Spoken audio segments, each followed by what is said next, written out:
네, 안녕하세요. 성장한 생꿈이 송경입니다. 어, 음, 이거는 저의 개인적인 일인데요. 제가 굉장히 어설픈 개입 때문에 좀 제 심장이 좀 많이 아팠고요. 좀 잠도 좀 설치고요. 굉장히 좀 숨을 쉬는데도 좀 힘들었던 것 같아요. 그 어설픈 개입이 뭐냐? 아이들에 관한 거예요. 제가 좀 자라온 제 환경도 그렇고 관심을 못 받았고 그러니까 애정이 좀 없이 그런 환경에서 자라다 보니까 내 아이만큼은 그렇게 안 해주고 싶은데 보고 자란 게 그렇다 보니까 저도 모르게 그렇게 아이들한테 그대로 투영이 되더라고요.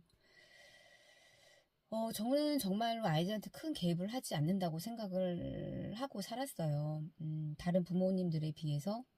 근데 제가 요즘에 많이 골똘머리를 앓는 게 뭐냐면, 이제 요즘 아이들은 다 그러겠죠. 핸드폰을 안 볼 수가 없는 환경이기도 하고. 근데 저희 아이들은 핸드폰 통제가 없습니다. 핸드폰에 시간 정해진 게 없다 보니, 그냥 늘 365일 다 내가 볼 수 있을 만큼 다 볼 수 있는 지금 그런 환경에 있는 거예요.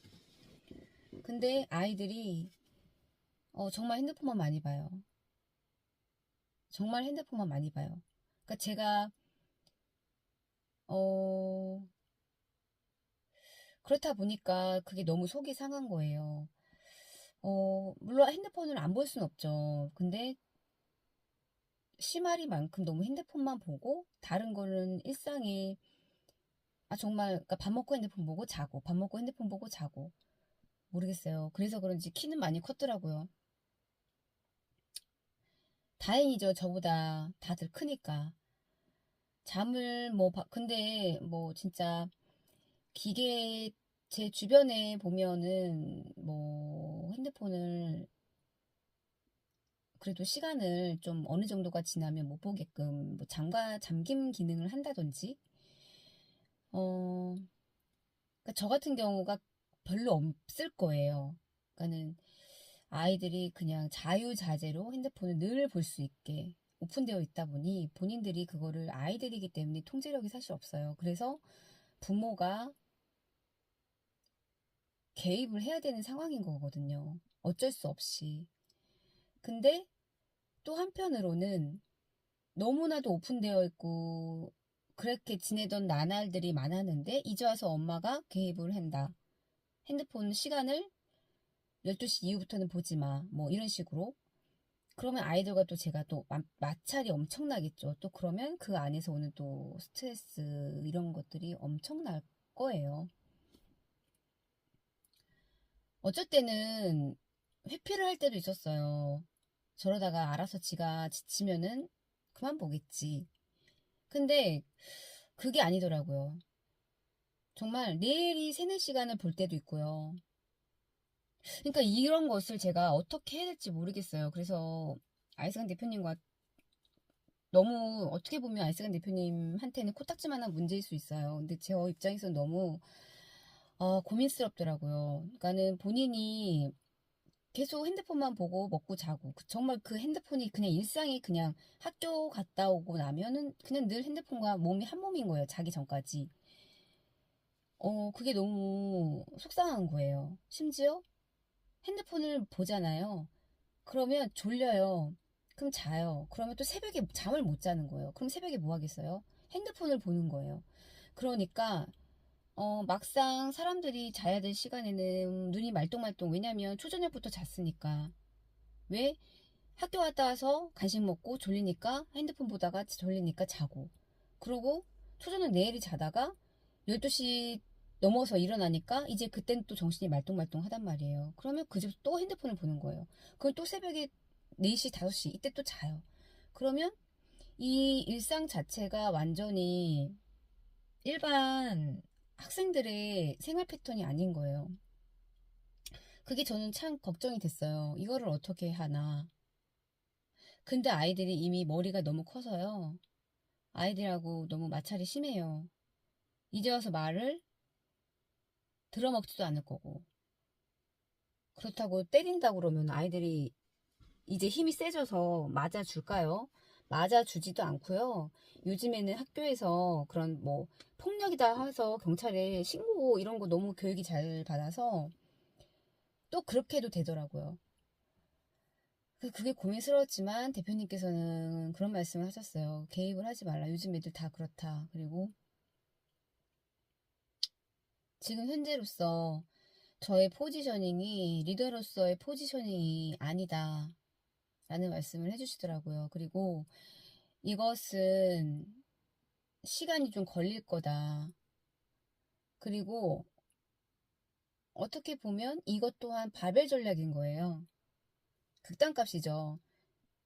이렇게 중간값이 없는 거예요. 그리고 완전히 양극단으로 핸드폰을 많이 보면 지네들은 도파민이 폭발해서 좋겠지만 한편으로는 눈이 나빠지겠죠. 자세가 나빠지겠죠.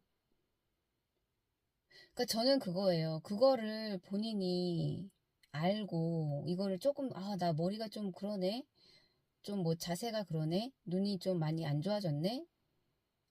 그러면 이거를 본인이 인지를 하고 좀 뭔가를 덜 볼 수 있는 방향으로 본인이 핸들을 하려면 시간이 좀 걸릴 것 같아요. 아직은 아이들이라. 대표님은 개입을 하지 말라고 말씀을 하시더라고요. 근데 저도 이게 알면서도 내가 이거를 얘기라도 하는 거죠.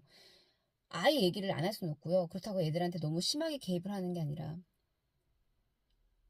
핸드폰을 보는 건 좋아. 안 볼 수가 없어. 핸드폰을 통해서 얻는 정보도 있고 봐야 되는 경우도 있고.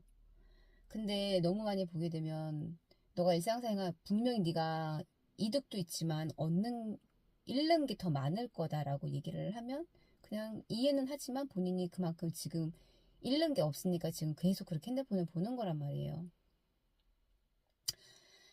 그런 것들을 내가 어떻게 보면은, 그런 것조차 얘기를 안 한다면 아이들 입장에서는 관심이 없나? 근데 저는 초등학교 때, 중학교 때는 엄마가 나한테 관심이 없나라는 걸 잘 못 느꼈어요. 그리고 그거를 내가 제 입으로 표현을 하지도 않았었어요. 근데 그건 이제 나이가 먹어가면서, 20살이 넘어가면서 느낀 건데, 저희 아이들은 그거를 진지게부터 얘기하더라고요. 엄마는 나한테 관심이 없잖아. 라고 얘기를 해요. 근데 또 거기에서, 그러니까 제가 이 개입과 관심과 이 안에서 제가 좀 많이, 좀 헷갈려 하는 것 같더라고요.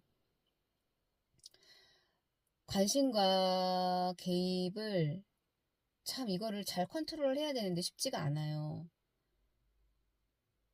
근데 얘들이 원하는 관심은, 그러니까 제가 생각하는 건 그런 것 같아요. 그냥 한 번 더, 좀 따뜻한 말 한마디 해주고, 한 번 더 안아주고, 나한테 관심 가져주는 말 한마디, 그러니까 그런 것들인 것 같아요. 근데 제가 그걸 못했어서 아이들 입장에서는 관심이 없는다고 했겠죠? 그러니까 개입 자체랑 관심이랑 또 다른 거잖아요, 성질이.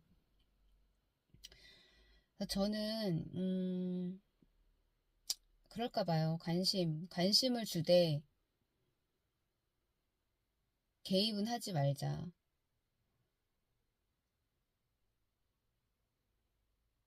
시간이 좀 걸리겠죠. 지금은 날이 많이 서 있어요. 저도 갱년기고, 이제 아이들은 사춘기고요.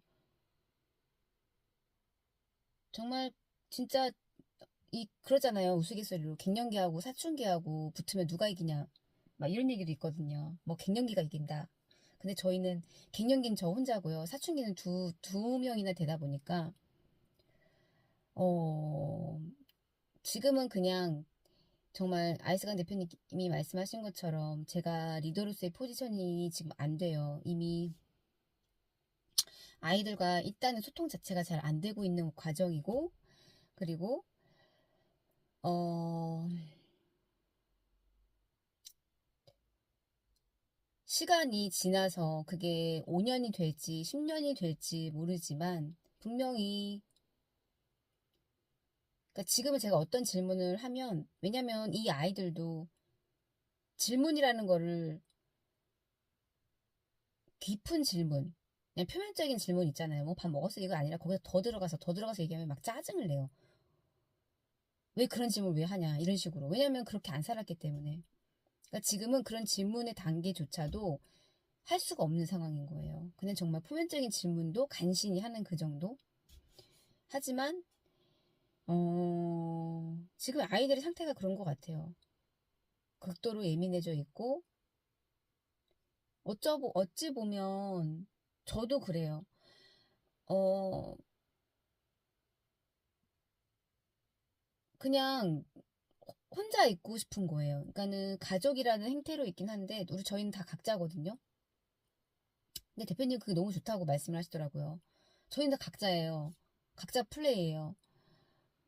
음, 그러니까 집에서 가면 그냥 혼자 동굴 안에 그냥 탁 들어박혀서 제 하고 싶은 일만 하고 싶은 거예요. 그러니까는 아이들이 저한테 말을 거는 것도 싫고,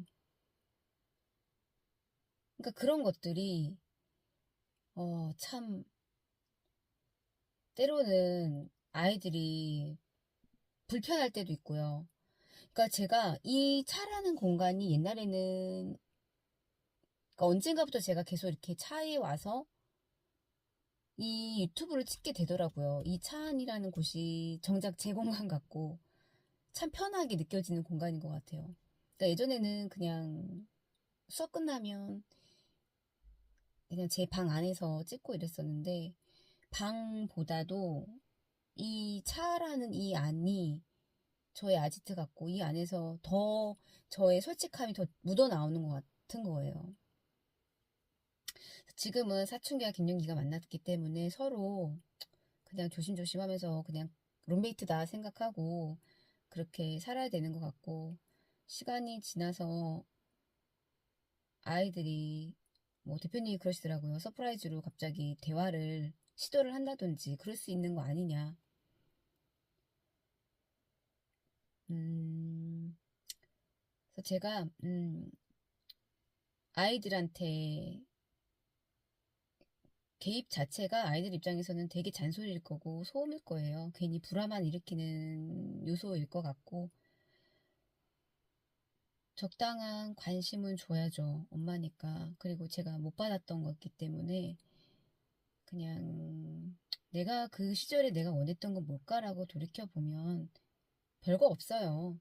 뭐 돈을 많이 벌어다 주고, 저는 그랬던 것 같아요. 누군가는 돈이 최고다라고 얘기를 할 수도 있죠. 근데 저는 그냥 사랑이었던 것 같아요.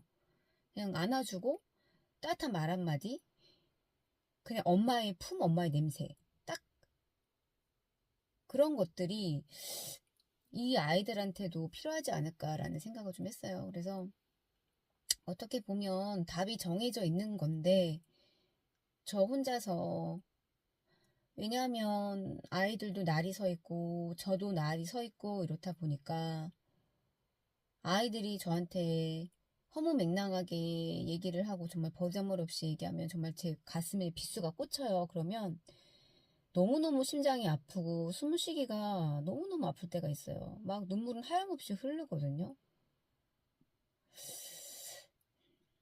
근데 이제는 좀 그렇게 하지 말아야 되겠다. 어차피 내가 이런다고 아이들이 알아주는 것도 아니고, 그 아이들도 커가는 과정이고, 저 또한 성숙해 가는 과정이고, 그냥 대표님 말씀들이 다 맞는 것 같아요. 그러니까 내가 변하면 다 변한다. 그 말씀.